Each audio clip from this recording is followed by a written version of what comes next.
ہمیں جنت میں جانا ہے نا، اللہ کو راضی کرنا ہے. اگر رب ہی ناراض ہو گیا تو بنے گا کیا؟ آج کی رات اگر ایڈلٹری کرنے والا نہیں بخشا گیا پھر اس کو سوچے تو اس کا بنے گا کیا؟ تو پلیز میک ریپینٹنس، گر گڑائیے اپنے رب کی بارگاہ میں. اور دیکھیں توبہ کیا ہے. توبہ کے ویسے تو کئی ڈیٹیل علماء نے بتائی، مگر ان شارٹ اگر میں آپ کو بتاؤں نا، الندم التوبہ، شرمندگی توبہ ہے. پہلے تو اپنے اندر گلٹ فیل کیجئے کہ یا اللہ میں بہت برا ہوں، بہت غلطیاں ہیں، مالک معاف کر دے. اور پھر آئندہ نہ کرنے کا پکا ارادہ، اے اللہ اب نہیں کروں گا، میں تجھ سے وعدہ کرتا ہے، پرومس ان یور کورٹ یا اللہ عز و جل، give please accept my repentance, میری توبہ قبول کرنے، مالک اب نہیں کروں گا. تو یہ پکی توبہ انشاءاللہ، کیا پتا اللہ کریم کی آج رحمت برس جائے اور وہ ہمیں آج معاف کر دے. What a beautiful incident، کیا خوبصورت واقعہ، ذرا ایمان کی جو چاشنی کے ساتھ سنی. امیر المومنین سیدتنا عمر بن عبد العزیز رحمۃ اللہ تعالی علیہ was once busy in worship in the 15th night of شعبان. حضرت عمر بن عبد العزیز امیر المومنین تھے جس وقت 15 شعبان کی رات عبادت میں مصروف ہیں. When he raised his head he found a green slip of paper whose refulgence was extending up to the sky. جب وہ اپنے سر اٹھاتے نا تو اپنے ساتھ ایک گرین کلر کا پیپر دیکھتے ہیں جس کا نور آسمانوں تک جا رہا ہوتا ہے. It was bearing the words، اس پہ لکھا ہوا کیا ہے؟ هذه براءة من النار من الملك العزيز لعبده عمر بن عبد العزيز. Meaning this is an order of absolution from the hellfire sent from Allah Azza wa Jal, the omnipotent, for his servant Umar bin Abdul Aziz rahmatullahi ta'ala. یہ اللہ کی طرف سے اپنے بندے عمر بن عبد العزیز کے لیے جہنم کی آگ سے آزادی کا پروانہ ہے. ہائے ہائے ہائے، جس سے رب راضی ہو ان کو ایسے انعامات عطا ہوتے ہیں. تو میرے میٹھے اسلامی بھائیوں اور مدری چینل کے ناظرین، ذرا سوچئے کہ ہم نے بھی تو اللہ سے مغفرت لینی ہے نا، ہم نے بھی تو اپنے رب کو راضی کرنا ہے. ہمارے بزرگان دین ہمیں سمجھاتے ہیں کہ یہ دنیا جی لگانے کی نہیں ہے. It's not too long, we have to go, we have to die. ہم سب کو اس دنیا سے جانا ہے. ذرا امیر المومنین حضرت ابوبکر صدیق رضی اللہ عنہ کا فرمان سنیں. وہ کیا کہتے ہیں؟ the leader of the believers سیدنا صدیق اکبر رضی اللہ عنہ would say during the sermon، ان کا ایک انداز ہوتا تھا، وہ خطبے کے دوران کیا کہتے ہیں؟ where are those with beautiful faces، کہاں ہیں خوبصورت چہروں والے؟ where are those who were arrogant about their youth، کہاں ہیں وہ لوگ جو اپنی جوانی پر بڑا ناز کرتے تھے؟ where have those kings gone who had magnificent cities constructed and had them fortified with giant forts، کہتے ہیں وہ بادشاہ کدھر ہیں جنہوں نے بڑے بڑے شہر بنائے اور بڑے بڑے قلعے بنائے، ان کی شان و شوکت ہوا کرتی تھی. where are those who were victorious on the battlefield، کدھر ہے وہ سپہ سالار اور وہ جنگجو جو میدان جنگ میں جیتا کرتے تھے؟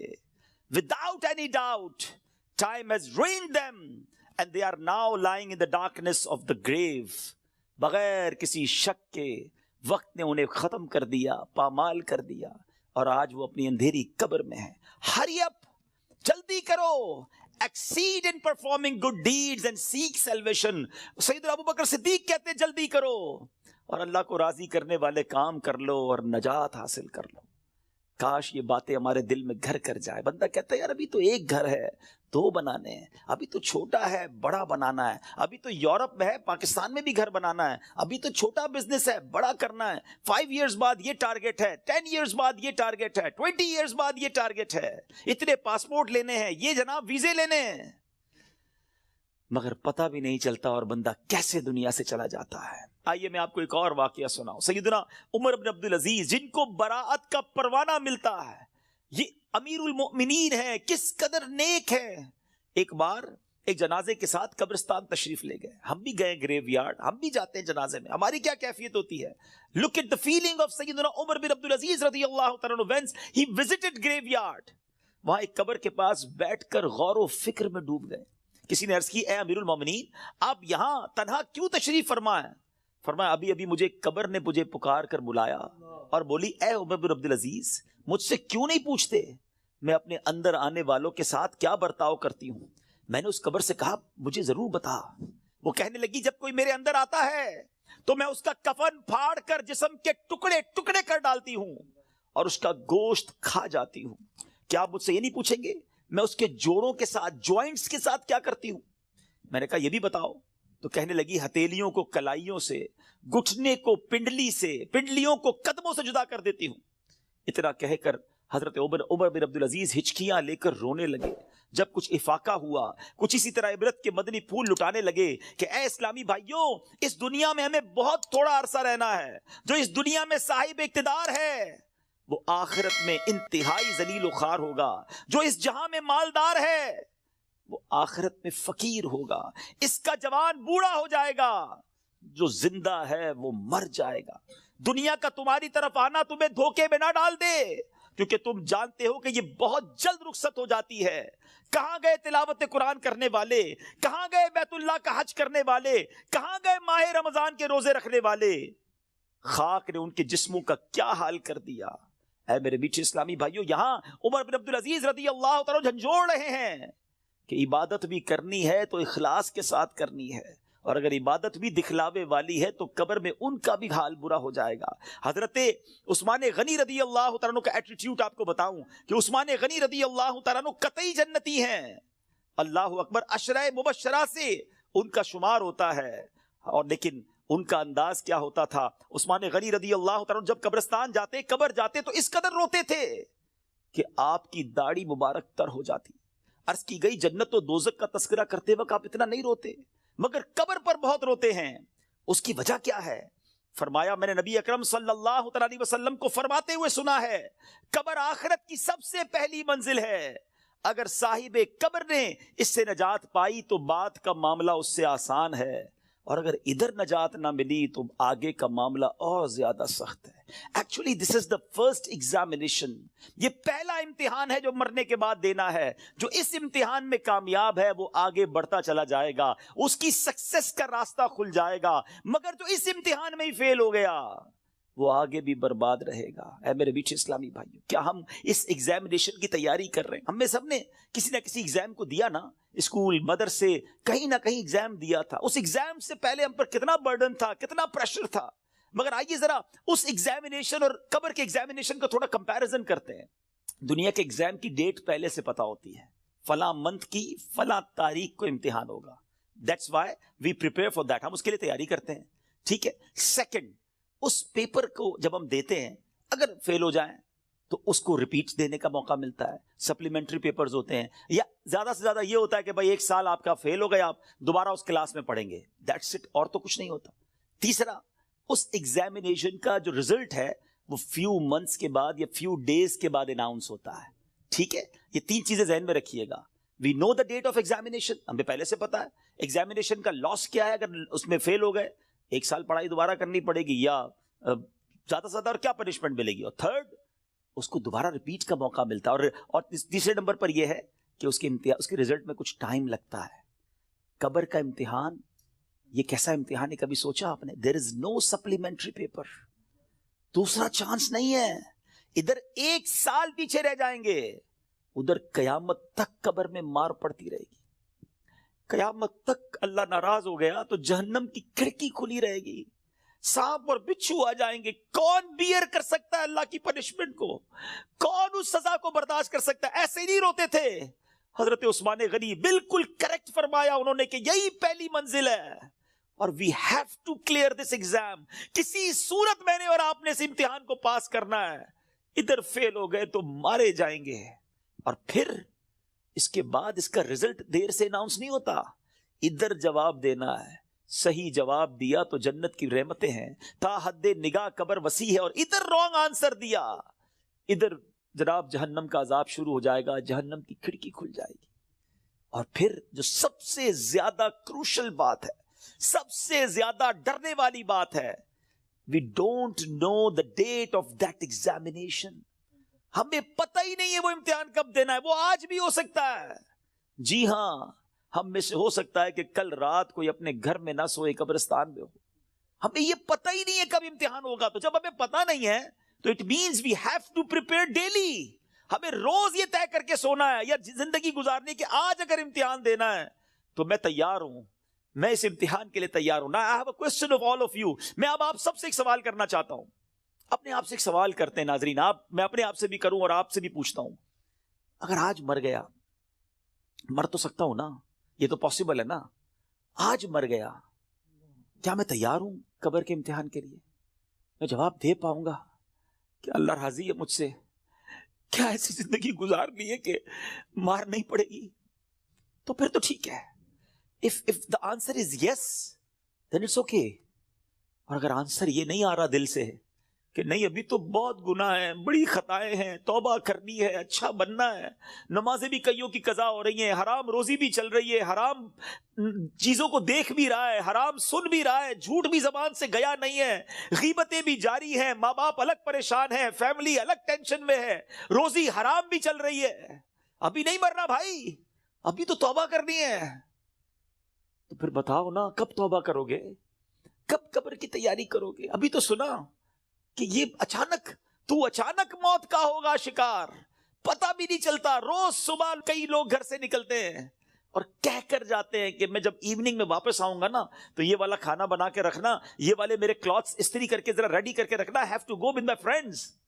بندہ واپس نہیں آتا، لاش واپس آتی ہے. ایسا ہوتا ہے نا، ہمارے ساتھ بھی ایسا ہی ہوگا، پتہ ہی نہیں ہوگا. اور لوگ کہیں گے یار ہمارے ساتھ ہی تو تھے آج، ارے صبح ملاقات ہوئی تھی، کل تو کھانا ساتھ کھایا تھا، اس کا انتقال ہو گیا. آج آپ کہتے ہیں نا کسی کے بارے میں، ایسی ہمارے بارے میں کوئی کہے گا، تھوڑے دن تک لوگ یاد رکھیں گے، اس کے بعد ہم ہوں گے، ہماری قبر ہوگی، ہمارے اعمال ہوں گے. اگر چین میں ہوں گے نا تو پھر ٹھیک ہے. اگر زندگی نماز پڑھتے ہوئے گزر رہی ہے، سنتوں کے مطابق ہے، حلال روزی کما رہے ہیں، درود پڑھ رہے ہیں، تلاوت قرآن ہو رہی ہے، حرام چیزوں سے بچ رہے ہیں، نیکی کی دعوت کے کاموں میں انوالو ہیں، تو پھر تو انشاءاللہ خیر ہو جائے گی. انشاءاللہ پھر تو نبی پاک تشریف لائیں گے اور پھر اعلیٰ حضرت لکھتے نا قبر میں لہرائیں گے تا حشر جلوے نور کے، جلوہ فرما ہوگی جب طلعت رسول اللہ کی. لیکن اپنے آپ سے پوچھو، کسی اور سے نہ پوچھو. I know very well، ہر بندہ اپنے بارے میں جانتا ہے کہ میں کتنا برا ہوں، تجھے تو خبر ہے میں کتنا برا ہوں، تو عیبوں کو میرے چھپایا الہی. ہمیں سب پتا ہے اپنے بارے میں. تو پلیز میرے میٹھے اسلامی بھائیو اس ایگزام کی تیاری کیجیے. ایگزام میں کوسچن بھی ڈکلیئر ہیں. اچھا دنیا کے امتحان میں تو سوال پتہ نہیں ہوتے نا، یہ قبر کا امتحان بڑا نرالا ہے. سوال پہلے سے پتا ہے، جواب بھی پہلے سے پتا ہے، مگر جواب وہی دے سکے گا جو ایمان لے کر جائے گا اور جس سے اللہ اور اس کے رسول راضی ہوں گے. حالانکہ آپ نے یہ 100 بار اس جواب کو پڑھ لیا، اس دن یاد اسی کو آئے گا. جب پوچھا جائے گا مر ربک کا تو وہ کہے گا ربی اللہ. جب پوچھا جائے گا ما دینک کا، تمہارا دین کیا ہے، وہ کہے گا دین الاسلام. اور پھر ایک پیارا سا چہرہ دکھایا جائے گا اور پوچھا جائے گا تو جس نے نبی پاک پر درود پڑھتے ہوئے، سلام پڑھتے ہوئے ان کی سنتیں اپنائی ہوں گی، چہرے پہ داڑھی سجائی ہوگی، سنت کے مطابق زندگی گزاری ہوگی، وہ تو دیکھ کر عرض کرے گا نا کہ وہی آقا ہیں جن کے لیے میں درود پڑھتا تھا، سلام پڑھتا تھا. اے فرشتوں میں تو مر کے پہنچا ہوں یہاں اس دل ربا کے واسطے. لیکن ایسی لائف گزری کہ نہیں، کہیں ایسا نہ ہو کہ نبی پاک جب تشریف لائیں تو نبی پاک کی پہچان ہی نصیب نہ ہو، آقا ہی چہرہ نام سے موڑ لیں. کیونکہ نبی پاک نہیں فرمایا نا فمن رغب عن سنتی فلیس منی، جس نے میری سنت سے منہ موڑا وہ ہم میں سے نہیں. سوچئے سنت کے بغیر جو زندگی گزار رہے ہیں، حرام کاموں میں زندگی گزار رہے ہیں، گناہ گار تو ہیں مگر بندے تو رب کے ہیں نا. وہ بندوں کو ان کی ماؤں سے زیادہ چاہنے والا ہے. اس کی رحمت تو چاہتی ہے، جی ہاں اس کی رحمت چاہتی ہے کہ میں اور آپ بخشے جائیں، مگر ہم چاہتے ہیں کہ نہیں. ہمارا یہ انداز ہے کہ نہیں کہ مولا آج ہم بس تیرے دربار میں آ گئے ہیں، مجرم حاضر دربار ہے، سر جھکا لیا ہے، مانتا ہوں مولا میں سب سے برا ہوں مگر آج بخش دے مالک. قبر میں وہ کون سے اعمال ہیں جو کام آئے؟ ہم اکیلے ہوں گے نا، اندھیری قبر ہوگی. کبھی سوچا ہمارے روم کی لائٹ چلی جائے، ڈر لگتا ہے. پنکھا نہ چلے، ایئر کنڈیشن گرمیوں میں نہ چلے تو نیند نہیں آتی. جنریٹر، یو پی ایس کتنے انتظام کرتے ہیں. کبھی سوچا کہ قبر میں ہوا آئے گی کہ نہیں، اکیلا ہوں گا، کیا ہوگا میرے ساتھ. اور اگر اللہ نہ کرے ادھر سانپ بچھو آ گئے، ادھر جہنم کی آگ ہوگی تو ہم کیا کریں گے. آئیے میں آپ کو بتاتا ہوں. حضرت سیدنا ابو ہریرہ رضی اللہ عنہ فرماتے ہیں کہ جب مومن مردے کو قبر میں رکھا جاتا ہے تو عذاب کی روک تھام کے لیے، عذاب سے سیکیور کرنے کے لیے، سنو وہ کیا سیکیورٹی ہوگی، نماز اس کے سر کی جانب، زکوٰۃ رائٹ سائڈ پہ دائیں طرف، روزہ لیفٹ سائڈ پہ بائیں طرف، صدقہ، صلہ رحمی اور لوگوں کے ساتھ حسن سلوک جو ہوگا وہ پاؤں کی طرف آ جاتے ہیں. بس جب عذاب اس کے سر کی طرف سے آتا ہے تو نماز کہتے میری طرف سے کوئی راستہ نہیں ہے، جب رائٹ سائڈ سے عذاب آتا ہے تو زکات کہتی ہے میری طرف سے بھی کوئی راستہ نہیں ہے. جب لیفٹ سائڈ سے بائیں سائڈ سے عذاب آتا ہے تو روزہ کہتا ہے میرے یہاں سے بھی کوئی راستہ نہیں ہے. پاؤں کی طرف سے عذاب آتا ہے تو صدقہ اور دوسرے نیک اعمال کہتے ہیں ہماری طرف سے بھی داخلے کا کوئی راستہ نہیں ہے. یہ سیکیورٹی ہے. نماز، زکات، روزہ، صدقہ و خیرات، رشتہ داروں کے ساتھ اچھا سلوک، یہ وہ عادتیں ہیں جو قبر میں کام آئیں گی. پلیز ان عادتوں کو اپنا لیجیے. آج شب برات قبرستان جانے کی رات ہے تو قبر کو یاد کریں نا. Try to prepare for your grave. لوگ کہتے ہیں برائٹ فیوچر ہونا چاہیے. ارے جتنا برائٹ فیوچر کے بارے میں سوچتے ہو کبھی برائٹ گریو کے بارے میں بھی تو سوچو نا کہ قبر بھی تو برائٹ ہو، وہ بھی تو روشن ہو، ادھر اندھیرا نہ ہو. یاد رکھیے گا قبر فقط دو طرح کی ہوتی ہے. دیر از نو تھرڈ آپشن. اللہ کے حبیب علیہ الصلوۃ والسلام فرماتے ہیں جس کا مضمون ہے قبر یا تو جنت کے باغوں میں سے ایک باغ ہوتی ہے یا تو دوزخ کے گھڑوں میں سے ایک گھڑا. Now we have to decide, we have to think about it. ہمیں سوچنا ہے کہ میری لائف ایسی ہے کہ قبر جنت کا باغ بنے گی یا اللہ نہ کرے جہنم کا گھڑا بن جائے گی. پیارے آقا مدینے والے مصطفیٰ صلی اللہ علیہ وسلم ایک اور بڑا خوبصورت فرمان فرماتے ہیں. اے سورہ ملک پڑھنے والوں تمہیں مبارک ہو، اے قرآن سے دوستی کرنے والوں تمہیں مبارک ہو. قبر میں دیکھو یہ کیسا کام آنا ہے. اللہ کے حبیب فرماتے ہیں بے شک قرآن میں 30 آیتوں پر مشتمل ایک سورت ہے جو اپنے پڑھنے والے کے لیے شفاعت کرتی ہے یہاں تک کہ اس کی مغفرت کر دی جائے گی، اور یہ سورہ ملک ہے. تو روز رات مغرب سے لے کر فجر تک کسی بھی وقت آپ سورہ ملک کی تلاوت کریں، یہ قبر میں کام آئے گی. کتنے سارے سافٹ ویئرز ہیں ہمارے موبائل میں، ڈیلی کتنے سافٹ ویئر آن کرتے ہیں. کبھی چیک کیجئے کہ ایک دن میں کتنی بار، بعض اوقات ہنڈریڈز آف ٹائم ہم موبائل آن کرتے ہیں، کسی سافٹ ویئر کو آن کرتے ہیں. اتنے سارے سافٹ ویئر آن لائن ہوتے ہیں روزانہ. جب میں اور آپ چلے جائیں گے نا قبر میں، دنیا سے جائیں گے، یہ سارے سافٹ ویئر آف لائن ہو جائیں گے. ہو سکتا ہے لوگ ڈھونڈیں گے کہ یار یہ بندہ 5 دن ہو گئے آن لائن نہیں ہوا. ہم دیکھتے ہیں لاسٹ سین کب ہے، یہ لاسٹ کب آن لائن ہوا تھا، اچھا ابھی جاگ رہا ہوگا یا سو رہا ہوگا. لوگ اس سے چیک کر لیتے ہیں کہ یار اس نے لاسٹ سین کب کیا تھا. 1 دن ہو گیا سافٹ ویئر نہیں آن ہوا، 2 دن ہو گئے آن لائن نہیں ہوا، 3 دن ہو گئے آن لائن نہیں ہوا. جب جا کے پوچھتے ہیں تو پتا چلتا ہے بندہ ہی آف لائن ہو گیا ہے، یہ بندہ مر گیا ہے، یہ قبر میں چلا گیا ہے. لیکن آپ نے کبھی سوچا یہ سارے سافٹ ویئر آف لائن ہو جائیں گے. جس نے قرآن تھاما ہوگا نا وہ قرآن قبر میں بھی آن لائن ہوگا. وہ قرآن قبر میں روشنی اور نور کا کام شفاعت کرے گا، روکے گا عذاب کو. تو اس کو تھام لو نا جو قبر میں بھی آن لائن رہے. اس سافٹ ویئر کو کب کھولتے ہیں ہم؟ پچھلے رمضان میں قرآن پڑھا تھا، اب بہت سارے وہ ہوں گے جو اس رمضان میں پڑھیں گے پورا سال قرآن سے دور. قرآن صحیح پڑھنا آتا نہیں، نہ اس کے تلفظ نہ اس کی تجوید. کیا مسلمان ایسا ہوتا ہے؟ کیا قرآن سے اتنا دور رہ کر زندگی اچھی ہے؟ نہیں میرے بیچ اسلام. اللہ کے حبیب علیہ الصلوۃ والسلام فرماتے وہ دل ویران ہے جس میں کچھ قرآن نہیں ہے. چیک کرو ہمارے سینے میں کتنا قرآن ہے، ہم کتنا قرآن روز پڑھتے ہیں. پلیز کیا ایسا نہیں ہو سکتا کہ میں روز یہ نیت کر لوں کہ میں اس وقت تک سوؤں گا نہیں جب تک میری آنکھیں قرآن دیکھ نہ لیں، میرے کان کچھ قرآن سن نہ لیں، اور میری زبان کچھ قرآن پڑھ نہ لے. کتنی اچھی زندگی ہے قرآن کے ساتھ. تو پلیز اللہ کے کلام سے دوستی کریں. صدقہ و خیرات یہ دن ہیں اللہ کی راہ میں خرچ کرنے کے. صحابہ کرام شعبان میں اپنی زکوٰۃ ادا کرتے تھے تاکہ رمضان میں غریب لوگ اچھے طریقے سے اپنا رمضان گزار سکے. زکوٰۃ دیں اور پھر صدقہ خیرات زکوٰۃ. سبحان اللہ، یہ اتنا اللہ کو پسند ہے کہ اللہ کریم نے قرآن مجید فرقان حمید میں جو کامیاب لوگوں کے اوصاف بیان کیے نا، ویسے میں آپ کو ہنٹ دے دیتا ہوں، قرآن کی بات کی ہے نا، آپ سورہ مومنون 18 پارے کی سٹارٹ کی جو سورت ہے نا، سٹارٹ ہی اسی سے ہوتا ہے. 11 آیتیں، 11 آیات. پلیز مسٹ ریڈ دوز آیات. ضرور پڑھیں ان آیتوں کو، اس کا ترجمہ اور تفسیر پڑھیں. لوگ کہتے ہیں یار فلاں سکسیسفل ہے، فلاں کامیاب ہے، پیسے والا کامیاب ہے، جناب اتنا بڑا کاروبار ہے یہ کامیاب ہے، فلاں ملک کا پاسپورٹ ہے وہ کامیاب ہے. نہیں جناب، جو عہدے دار ہے، جس کے پاس کوئی اقتدار ہے وہ کامیاب ہے. کون فیصلہ کرے گا ہوئی سکسیسفل؟ جس نے کائنات بنائی، جس نے مجھے بنایا، جس نے آپ کو بنایا. وہ رب فرماتا ہے قد افلح المؤمنون ہے. یہ 18واں پارہ شروع یہیں سے ہوتا ہے کہ بے شک ایمان والے کامیاب ہو گئے. ہائے ہائے. اور پھر اس کے بعد ان ایمان والوں کے اوصاف، وہ کون سے ایمان والے ہیں، ان کے اندر اسپیشلٹی کیا ہے، اللہ نے ان 10 آیتوں میں بیان بھی فرما دیا. اور جو آخری 11ویں آیت ہے نا، اس میں تو انعام بھی بتا دیا کہ ان کو ملے گا کیا، ان ایمان والوں کو ملنا کیا ہے. ضرور پڑھیے گا، ایمان تازہ ہو جائے گا. مگر میں چونکہ صدقہ اور خیرات کی بات ہو رہی ہے، زکوٰۃ دینے والی بات ہو رہی ہے، تو شروع کی 3-4 آیتیں سناتا ہوں آپ کو.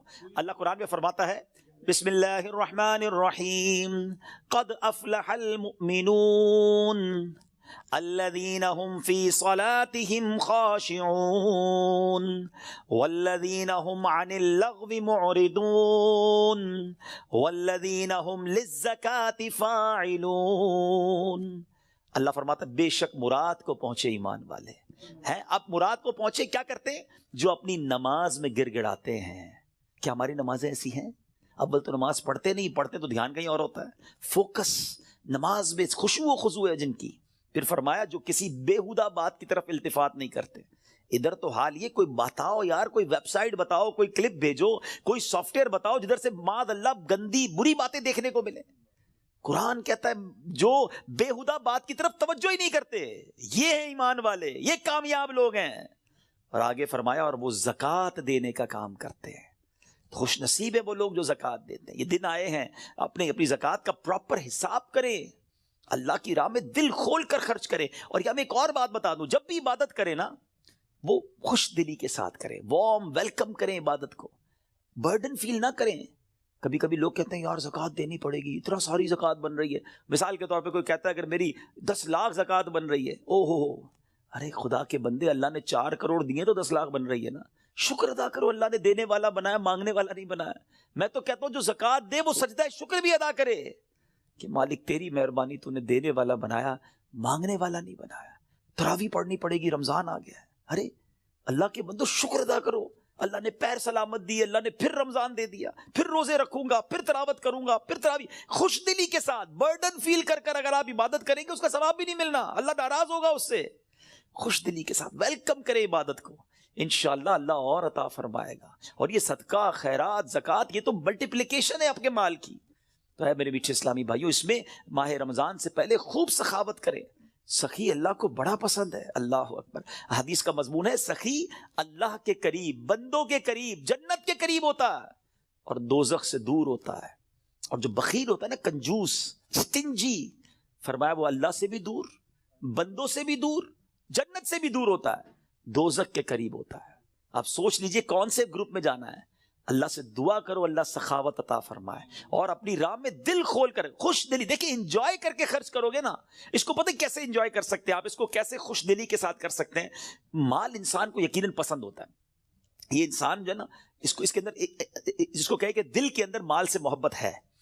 اب اس مال کو خرچ کرتے ہوئے خوشی کیسے ہو، اس کا بڑا پیارا علماء نے طریقہ بتایا کہ بندہ یہ سوچے، یہ سمجھے اور یقین کرے کہ جو میں دے رہا ہوں نا یہ جا نہیں رہا ہے، یہ میرے ہی اکاؤنٹ میں جمع ہو رہا ہے اور ملٹی پلائی ہو رہا ہے. سبحان. جب یہ آپ کا مائنڈ سیٹ بن جائے گا نا، مثال کے طور پہ ہمارے یہاں لوگ کمیٹی ڈالتے ہیں، BC ڈالتے ہیں، تھوڑے تھوڑے پیسے. کیوں؟